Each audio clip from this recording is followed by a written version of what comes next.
What if I told you you didn't need the extra cost, maintenance, and weight of a full suspension bike to ride just as hard and have just as much fun on all but the gnarliest of trails? Enter the aggressive hardtail. What once began as just a small niche of frames, mostly made in the UK, has blown up into a huge scene, with more and more companies adding one of these bikes to their catalog every year. Today, I'm going to show you my top 10 list of the aggressive hardtail I would buy if I was looking for one right now. These 10 bikes are going to be broken up into 3 price categories, and I'm going to pick my best buy for each one. If you're looking for info on a specific bike that's on your short list, I've included timestamps as well as links to buy each bike in the description. But before we jump into the list, let's real quick talk about my criteria for choosing these 10 bikes. The first thing I look for when selecting a bike for this list is frame quality. The frame is essentially the skeleton of the bike, and it's probably the part that's going to stay on there longest, so I wanted to make sure that every frame here had solid build construction as well as modern standards for the axle spacing, bottom bracket, and headset. The second criteria I ensured every one of these hardtails had was dialed geometry. To me, what that looks like is a head tube angle in the around 65-degree range, coupled with short chain stays, a short seat tube, and a relatively high bottom bracket. That's going to keep these bikes super fun and playful without letting them get too twitchy or uncomfortable at high speeds. The third and final thing I'm looking for in these top 10 hardtails is a great part spec for the value. Each price point had a standout bike with some killer parts for the money, which ultimately helped those bikes rise above their more poorly spec'd peers. The last thing I want to do before jumping into that first bike on the list is hear from you guys. Let me know in the comments what bike you're riding and if you'd suggest it for somebody else. While you're down there, be sure to hit that like, hit the subscribe. My first price category includes 3 bikes that you can be out the door with less than $1,500 out of your pocket. And the first bike on this list is the Commencal Meta HT Origin. And this is a good looking bike. I applaud Commencal for using the same high quality frame construction on all of their frames, so you're not gonna get some bogus bargain frame with going with the lower price spec, and that makes this a very upgradable frame. Now, let's look into the geometry. And the biggest red flag for me here is honestly that tall seat tube.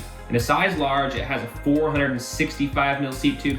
It means that you can't run as big of a dropper post, and most important for me, it means you can't get that seat as far out of the way as I would like. The only other relatively negative thing is the small reach, with the size large coming in at just 445mm. But if you're looking for a bike that's going to feel really playful, the short reach can be a good thing. The head tube angle is perfect at 65 degrees, and the chainstay lengths are a short, snappy 432mm. The bottom bracket drop is 40mm, which is perfectly in line for a bike that can be run as a 29, 27.5, or a mullet.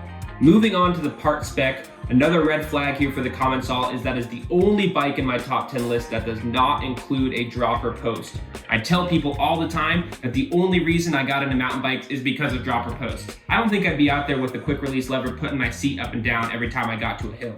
Another slight bummer is that the RockShox 35 Silver has a coil fork. This is just gonna take away some of the adjustability that you'd get with an air spring, as well as make it a bit heavier. SRAM takes care of the shifting with a 12-speed SX drivetrain. It's pretty cool to see a 12-speed drivetrain on a bike under $1,500. SRAM also covers braking with their G2 brakes. These are 2-piston brakes. Eventually you'll probably want to replace these, but they'll get the job done at least for a little while.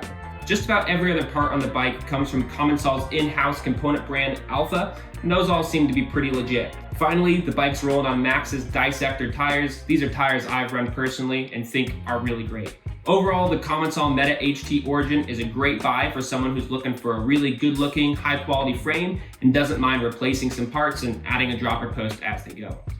The second bike in the sub $1,500 category is also the cheapest. It's the Rocky Mountain Growler 20, which breaks the bank at just $13.99, and you get a ton for that price. Just like Commencal, Rocky Mountain uses the same frame for this low-end bike as they do their high-end Growlers, and it is another really good-looking frame.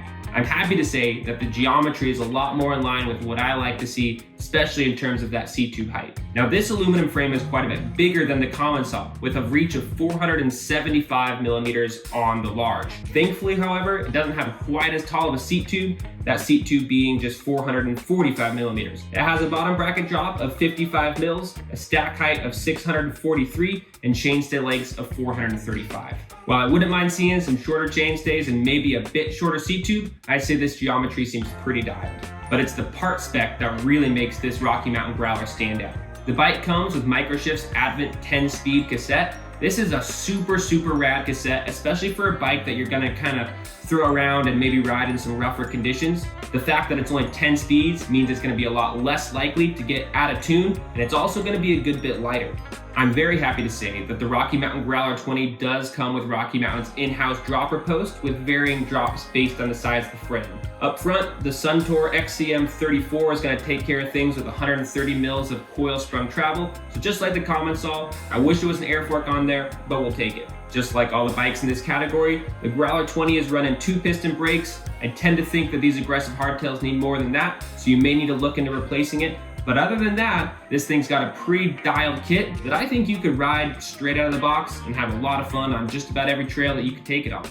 The third and final bike under $1,500 is the Marin San Quentin 2. Now this is a bike I've actually owned in the past, but sadly I made the mistake of getting the San Quentin 1, which even though it has the same name and the same geometry, it's actually a different frame built with a lower quality aluminum and quick release dropouts. You have to jump up to that San Quentin 2, which will put you back $14.99 to make sure that you get the high quality frame that has standard boost spaced axles. The San Quentin 2 is still a great value though, and that $14.99 will get you quite a bit, including an 11-speed Shimano Dior drivetrain and the only bike that has an air-sprung fork. That's brought to you in the form of the 130mm RockShox Recon RL. I'm very happy to report that this bike also comes with a dropper post. That's going to be the Trans X dropper with travel that again varies in size, the large and extra large getting 150 mils of drop. The Marin has a balanced reach of 464 millimeters in the size large, a head tube angle of 65 degrees, and some oh so sweet 425 millimeter chainstays. Sadly, however, the Marin is going to fall into the same camp as that Commencal with a 475 mil seat tube. That high seat tube, coupled with a relatively low stack height of just 599 millimeters, was a big bummer for me, and is honestly the thing that kept this bike from taking the overall category win. Because the part specs are great, but the geometry, as well as that honestly ugly frame paint, really held this bike back. So what bike did I choose to take the overall for this? It's gonna be the Rocky Mountain Growler 20. Like I said at the start of this video, my 3 criteria for choosing one of these bikes in this order is frame quality, geometry, and part spec. And that Rocky Mountain had the best geometry, as well as some pretty rad parts to back it up. Now I'm super excited for the second price category of $1,500 to $3,000. This is the range where we see some really unique bikes and some really cool companies at a relatively good budget. The first bike on this list comes from an English frame manufacturer, Ragley, and it's their Mmmbop frame. When I was on the market for a new hardtail a year or two ago, this thing was at the top of my list, and this frame looks so fun. The size large has a 460 mil reach with short little 425 mil chainstays. The seat tube is on the average end of the spectrum, coming in at 460 millimeters, has a 45 mil bottom bracket drop, and a surprisingly slack 63.75 degree head tube angle. It tends to be a little slacker than I like for doing more jibby skate parks type stuff, but if you want to find an enduro hardtail, this thing's going to be hard to beat. The Mmmbop comes with a pretty impressive build for being under $2,000, starting off with the rad Marzocchi Bomber Z2 fork and 150 mils of travel.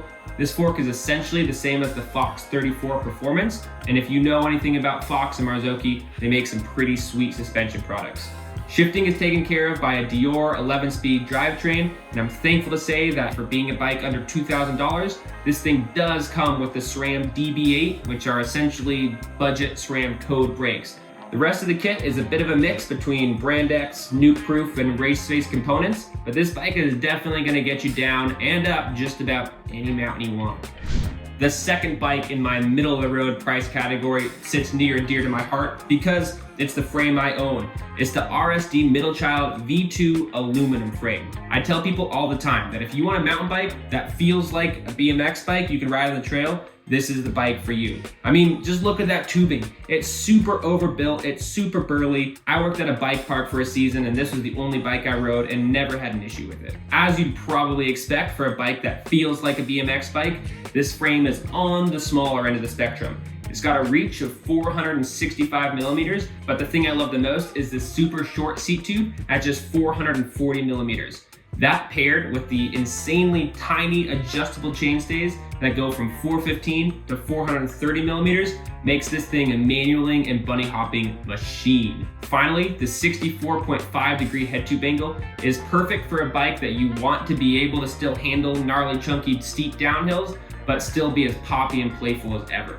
RSD offers this bike in 2 build kits, built around a 29-inch wheel and a 27.5 plus wheel. But other than tire size, they're essentially the same. I love that both builds come with a full SRAM GX drivetrain, but I'm not as stoked that they come with the SRAM Level T brakes. These are SRAM's 2-piston trail brakes, and if you're spending over $2,600 on an aggressive hardtail, it better have some 4-pot brakes on there. The other big bummer with this build is the Sunringle Duroc rims and hubs that are spec'd on both these bikes. While I've never ridden these, I've never heard too much great stuff about Sunringle and tend to associate that with more budget entry-level bikes. All that being said, this frame is rad, I love it, but the spec let it down. The third hardtail in the $1,500 to $3,000 category is a bit of a legend in and of itself. It's the Nukeproof Scout, which is now on its 3rd generation. And this bike looks like a ton of fun. This is another one that's been on my short list to buy in the past. As with all of Nukeproof's bikes, and as their name would suggest, this frame is beefy. It should take any of the abuse you can throw at it, and if you don't believe me, just go on GMBN's channel and watch the stuff that Blake Sampson does on this bike. I promise he's riding it harder than you would be. Thankfully, the solid frame build is backed up with some very solid geometry. The reach on this frame is what I consider to be just about perfect at 463 millimeters on a size large. Just like the RSD, the seat tube is 440 millimeters and the head tube is 64.5 degrees. Another really cool thing about the Nukeproof is size-specific chainstays. In other words, the chainstays grow as the front end grows. The size large has 427.5 chainstays, which is definitely still on the shorter end, so I'm not worried about the fact that it's getting bigger as the size increases. And that feature, along with the fact that this frame comes with 4 different build options, means that this is one of the most versatile bikes on my list.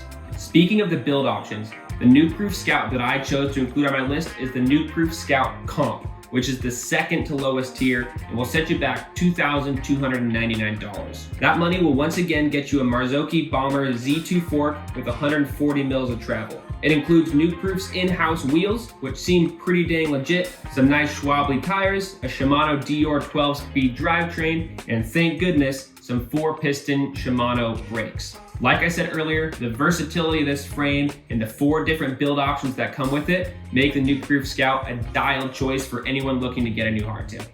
The last bike that we're going to look at in my $1,500 to $3,000 category is once again a Commencal. Now, the Meta HT Origin I showed you earlier was the cheapest Meta HT that Commencal sells, and this Ohlins edition is the most expensive, tipping the scale at $2,900. But boy, does that $2,900 get you a lot. I'm not going to go over the geometry again because I already did that, but we're going to skip straight into this bike's dialed spec. Starting at the front of the bike, just like the name implied, this thing comes out of the box with an Ohlins fork. Now, I've never ridden any Ohlins suspension products, but they kind of have this larger-than-life reputation in my head, and it's pretty cool that you can buy a complete bike for under $3,000 that's going to give you one of these guys. The Ohlins RXF 36 fork comes in 150 millimeters of travel and includes high-speed compression, low-speed compression, and rebound adjustment. The Meta HT Ohlins also comes with Shimano XT 4-piston brakes and a SRAM GX drivetrain.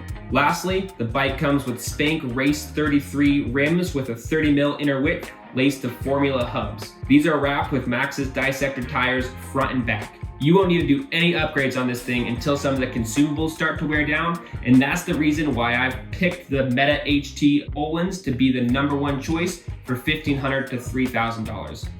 Speaking of part spec, we are now in my final price category, which is going to include 3 bikes that cost over $3,000. And these things come kitted out. Let's go ahead and start with my first bike on the list, and that is the Norco Torrent S1. This is the highest end steel model of Norco's Torrent Hardtail. And seeing as steel bikes hold that kind of mythical persona in the mountain bike industry, it's pretty cool that Norco's decided to make not just this, but actually 2 steel Torrents. Given that the frame's steel, I think there should be no doubt that the frame's gonna be plenty strong and have an amazing ride quality. So let's dive straight into the geometry.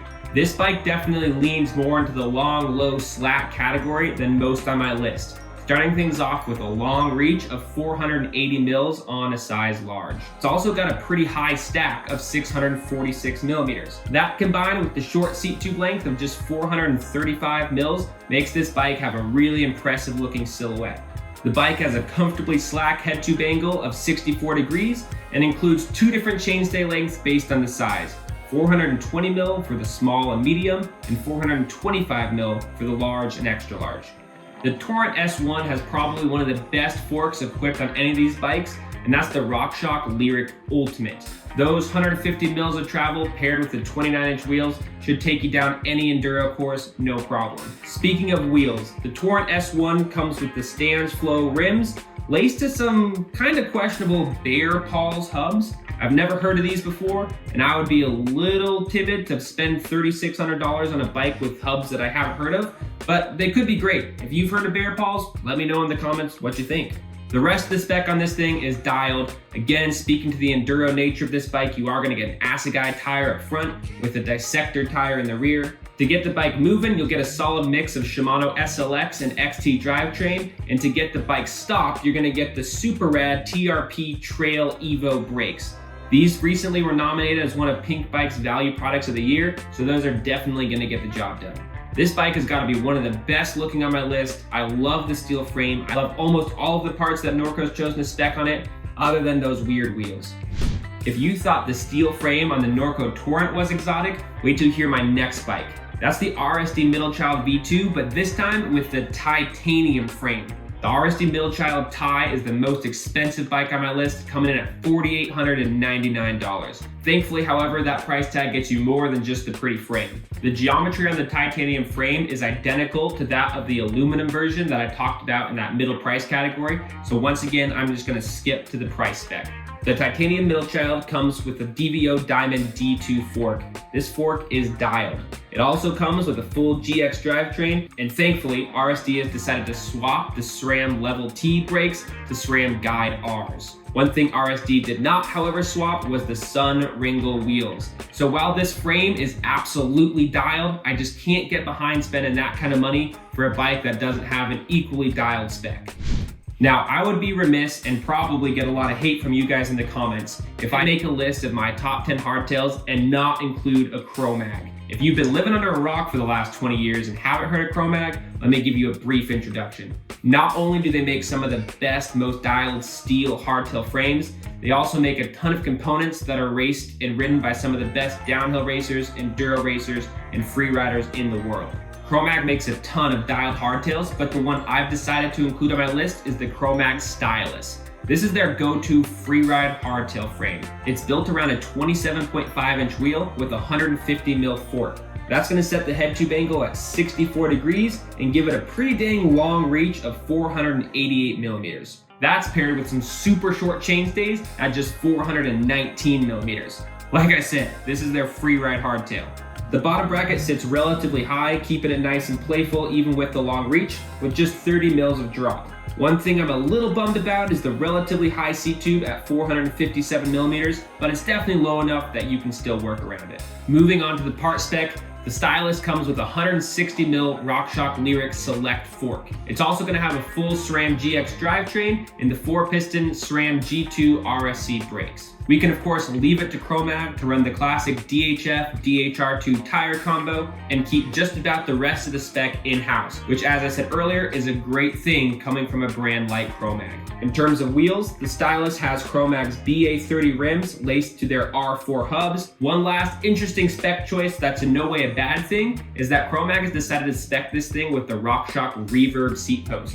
That's super rare to see that spec'd on an OEM bike, but I'm excited to see it here. These awesome specs, the pretty dang dialed geo, and just the name recognition and trust that comes with a brand like Chromag is the reason I've chosen the Chromag Stylus to be the #1 bike in my highest price category.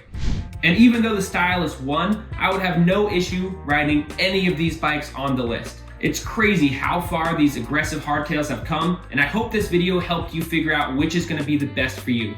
Let me know in the comments which bike you like best, as well as if you've bought any of these recently. Give me some feedback of what you think. If you like this video and you found it helpful, hit that like, hit that subscribe, then get on your bike, get out on the trail, and hopefully I'll see you out there.